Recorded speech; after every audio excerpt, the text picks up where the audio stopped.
I never thought I'd fall for the woman who was supposed to fix me. When I first stepped into Dr. Lena Hart's office, I was completely broken. A recent breakup had shattered my world, leaving me heartbroken, exhausted, and wrapped in a suffocating silence. I felt like I was drowning, questioning every single thing about myself.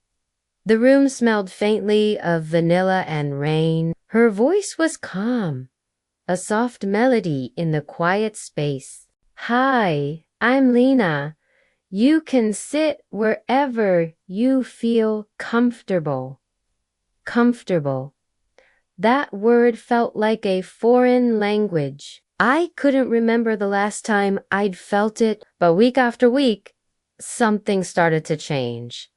Lena made it easier to breathe. She didn't look at me with pity like my friends did. She looked at me like she actually saw me, the woman, hiding beneath layers of pain. Lena had this quiet confidence, a warmth that slowly turned her office from a clinical space into a sanctuary. It started to feel like home. She listened without judgment, her eyes always steady and kind. Sometimes I'd get lost just watching her. I'd lose my train of thought watching her take notes, the way a strand of her dark hair would fall across her face, or how she'd offer a small, soft smile whenever I shared something vulnerable. It started as admiration, a deep respect for the person helping me heal. But then, slowly, it morphed into something else,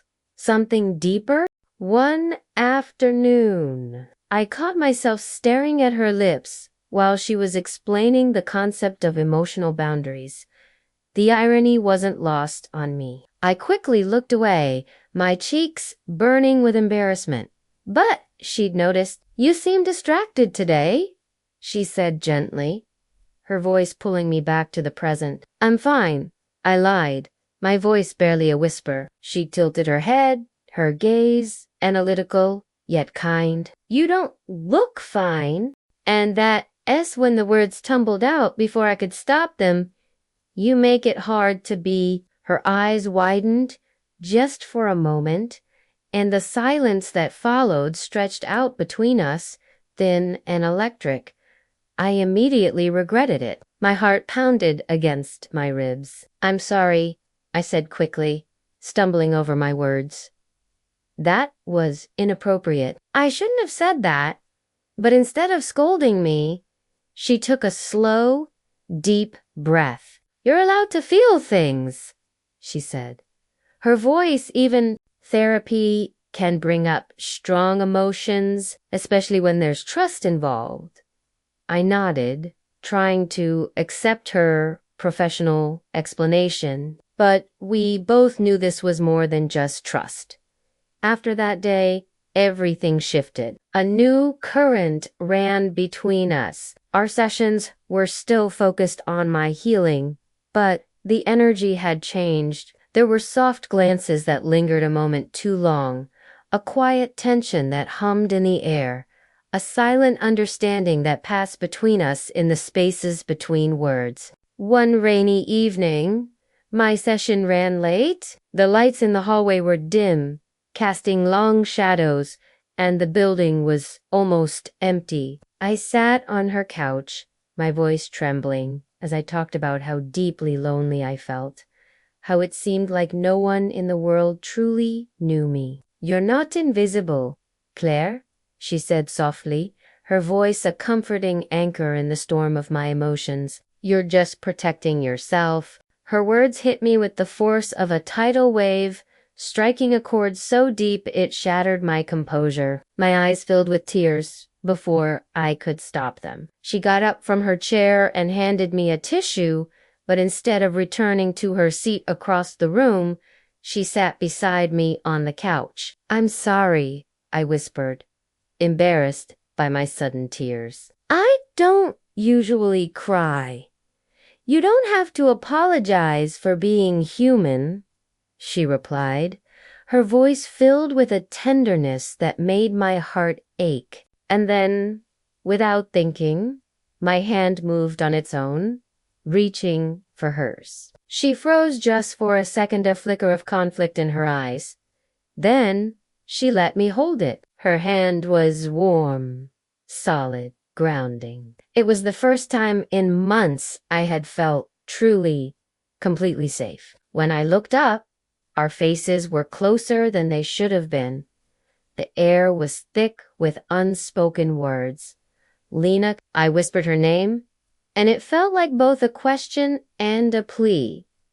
Her breath caught. Claire, we shouldn't. But the rest of her words dissolved into the space between us as I leaned in. She didn't move away. The kiss was hesitant at first, tentative, as if we were both testing the weight of this enormous secret we were creating. Then she deepened it, a slow, careful, incredibly real kiss that felt like coming home. When we finally pulled apart, her forehead rested against mine. "This crosses every professional line," she murmured, her voice barely audible. "I know," I said, my own voice shaking, "but it feels like the first thing in my life that isn't broken." She closed her eyes, a wave of sadness washing over her features. "You don't need to be fixed, Claire. You just need to be loved even if it can't be by me."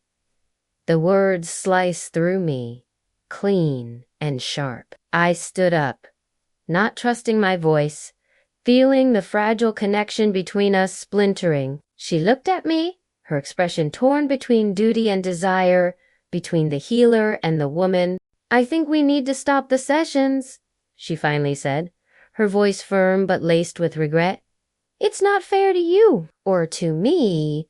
I wanted to argue. I wanted to beg her not to end this, not to push me away, but I knew she was right. Loving her, truly loving her, meant letting her go. It meant respecting the boundary she had to draw for both our sakes. I left her office that night with the ghost of her kiss still on my lips and the cold rain soaking my hair. The world felt heavier, but somehow clearer. The pain was still there, but it was different. It was the pain of a necessary ending, not a destructive one. Months passed. The therapy stopped, but the healing didn't.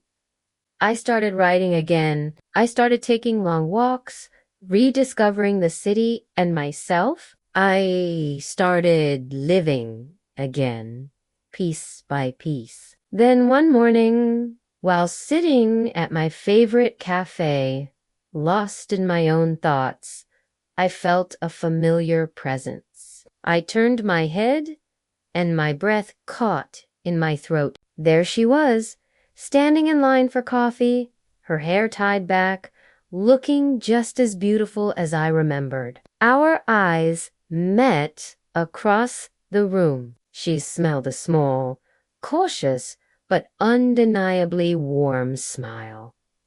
"Hi," she said, her voice just as I remembered it. "Hi," I replied, my heart racing a mile a minute. No titles now. No professional distance. No patient and therapist. Just two women who had once broken a sacred rule and found something unforgettable in the process. She hesitated for a moment, then walked over to my table.